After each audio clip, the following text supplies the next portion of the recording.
eu sou Cecília Celeste e aqui nesse canal nós falamos sobre leituras, sobre livros que nos levam a refletir, nos levam a pensar nossa realidade, a nossa vida, o mundo que a gente vive.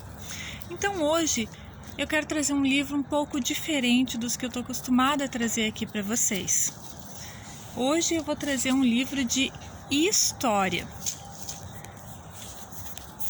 Nazário e um plano de rebelião escrava na Aldeia dos Anjos. Se você não conhece a Aldeia dos Anjos, é a cidade onde eu vivo, né? A minha cidade de Gravataí, no Rio Grande do Sul. Quer saber um pouco mais sobre esse plano de rebelião escrava que não está nos seus livros didáticos? Deixa aqui no meu canal o seu like, compartilhe esse vídeo com seus amigos e não se esqueça, se você não é inscrito, inscreva-se nesse canal e ative o sininho de notificações. Mas vamos a ele. Nazário e um plano de rebelião escrava na Aldeia dos Anjos. De quem é esse livro? O autor é Wagner de Azevedo Pedroso. Eu conversei já com ele algumas vezes. É um historiador aqui do Rio Grande do Sul, é bem simpático, muito bom de conversar com ele. Então, eu já tinha ouvido falar, esse livro aqui, ele é escrito a partir da dissertação do mestrado do Wagner Pedroso, onde ele analisa nessa obra o contexto dessa tentativa de insurreição de escravos da então Aldeia dos Anjos, que hoje é a cidade de Gravataí, aqui no Rio Grande do Sul. Esse plano ocorreu em 1863. E como é que foi escrito o livro, então, do Wagner? Ele fez a mestrado aqui na URGS e a partir dessa dissertação dele, eu já tinha ouvido falar, na dissertação dele, depois é que eu fiquei sabendo que ele ia lançar esse livro. Ele fez uma análise de processos de partilhas de bens dos familiares dos senhores, dos proprietários dos escravizados que participaram da ação, desse plano de rebelião. E também ele analisa as alterações econômicas e sociais ocorridas no Brasil após 1850. 1850 foi um ano muito importante aqui para a nossa história, principalmente pela questão assim que a gente vivia num país escravista, a questão econômica foi fundamental a partir desse ano. Em 1850 vem então a Lei Eusébio de Queiroz, que ela determina o fim do tráfico negreiro.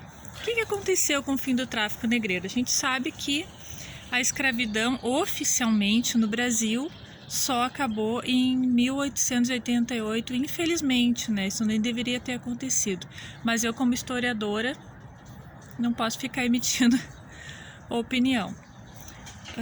Mas como ser humano, acho isso uma coisa horrível.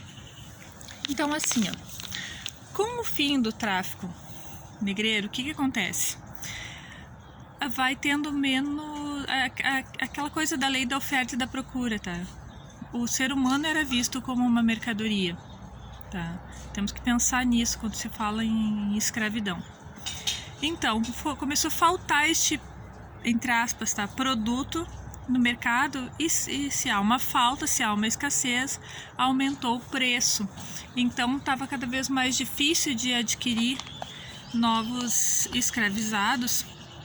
E também, assim, esses seres humanos, tidos como mercadoria, eles acabaram sendo concentrados mais na mão dos grandes proprietários, em especial nas regiões ali do sudeste, cafeeiro, áreas do nordeste de plantio de cana-de-açúcar. Então aqui nessa região sul, em especial aqui na Aldeia dos Anjos, as famílias que tinham escravos tinham em pouco número, E qual era uma estratégia utilizada nessa época para as famílias manterem, eles falam, manterem a escravaria, era estimular até o casamento entre escravos, porque o filho de uma escrava, em especial que a escrava casasse, porque o filho de uma escrava, ele já nascia escravo, Mas não é exatamente sobre esse ponto aqui que o livro trata. O livro trata sobre o plano de rebelião. Então ele analisa, né, todos esses aspectos sociais da época, tá? No contexto do Brasil. A obra traz também questões internacionais, né, que podem ter contribuído para vários levantes escravos, não somente esse, tá? Vários levantes que ocorreram em diferentes partes do Brasil na época, como por exemplo a Guerra do Paraguai, né, ou a questão Christie. Para quem não sabe o que é a questão Christie, foi um probleminha diplomático entre o Brasil e a Inglaterra, tá, gente? O que aconteceu? Os navios da Marinha Britânica, eles apreenderam navios negreiros brasileiros no Rio de Janeiro, e aí houve um rompimento aí das relações diplomáticas entre Brasil e Inglaterra, e a gente sabe que historicamente o Brasil sempre lambeu as botas da Inglaterra. Tá, vamos continuar então aqui sobre o livro. Então, o que é muito bom, eu quero, assim, ó, quero deixar bem claro que já no 6º minuto de vídeo, super indico esse livro. Em especial, assim, ó, se você pretende fazer faculdade de História, você tem que ler esse livro, tá? Porque ele tem muitas referências, ele é muito bom. Wagner, um beijo, tá? Gislane, que me indicou o Wagner, que me apresentou o Wagner, beijo também, né? Meus caros historiadores, né? Colegas nossos. E assim, para complemento também de conhecimento sobre a época, é fantástico, porque é uma linguagem boa, tá? Geralmente, quem conhece livros de história mesmo sabe que a linguagem é um pouco mais difícil. Aí vem o grande lance aqui, porque eu não ia fazer vídeo sobre esse livro. Mas esse livro ficou aqui na mente, sabe aquela coisinha martelando? Bah, isso aqui é uma coisa importante, tu tem que fazer um vídeo, C. Celeste, sobre esse livro. Faz um vídeo sobre esse livro. E aí eu pensei, porque tem algo aqui dentro desse livro que me tocou muito. Lembra que teve um vídeo anterior que eu falei que quando alguma coisa te incomoda, quando alguma coisa te causa espanto, porque tem um pouco disso aí dentro de ti que tem que limpar, né? E eu vi algo muito claro, tá, da minha realidade aqui sendo demonstrado nesse livro, o que foi que me chamou atenção especial foi a parte das análises das cartas de alforria. Olha que interessante isso. Sob condição de servir o Senhor até a morte. Ou seja, uma pessoa recebia a carta de alforria, tá? Você está livre, mas você só está livre a partir do momento que o seu senhor morrer. Então, se você morrer antes do seu senhor, é azar teu, né? Mas se você tiver a sorte de viver mais do que seu senhor, a partir do momento que ele morrer, então vai se virar nos 30, né? E eu achei, por que isso me marcou? Por que isso me tocou? Porque em termos comportamentais, eu ainda percebo isso em muitas pessoas. Mas a escravidão acabou, não sei o que. Tá. Mas a mazela, ela tá dentro dos comportamentos. Ela ainda tá nos hábitos que transcendem gerações. Por que eu trouxe isso aqui? Porque quando eu li esse trecho, né, uma parte do livro, o que eu lembrei? De familiares, né, que trabalharam em serviços braçais, né, ou pessoas muito próximas trabalharam em serviços braçais uma vida inteira e quando enfim se aposentaram, continuaram tendo os mesmos comportamentos e a mesma sensação de que deviam aquela obrigação. Em especial, né, teve uma pessoa bem próxima que já faleceu. Ela foi a vida inteira, ou grande parte da vida, trabalhou como empregada doméstica. E mesmo na casa dela,